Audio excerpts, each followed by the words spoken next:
अस्सलाम वालेकुम dear friends. आज का पहला जुमला जो हम इंग्लिश लैंग्वेज में सीखेंगे वो ये है कि रात से पहले आ जाओ। ठीक है, इसको हम इंग्लिश में कहेंगे come before night.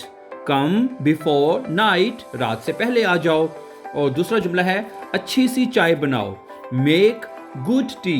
Make good T, अच्छी सी चाय बनाओ।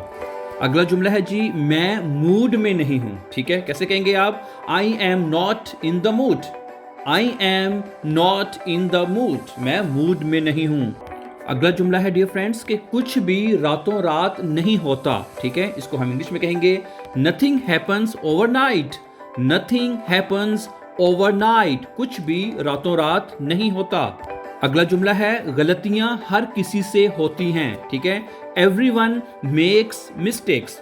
एवरीवन मेक्स मिस्टेक्स, गलतियां हर किसी से होती हैं। अगला जुमला है बैठ जाओ। ठीक है, grab a seat. Grab a seat, बैठ जाओ। Grab a seat. और आज का आखिरी जुमला हम डियर फ्रेंड्स वो सीखेंगे वो ये है कि वक्त हर जख्म भर देता है। Time heals everything. Time heals everything, वक्त हर जख्म भर देता है। So thank you very much for watching. For learning English easy and fast, don't forget to subscribe and have a nice time.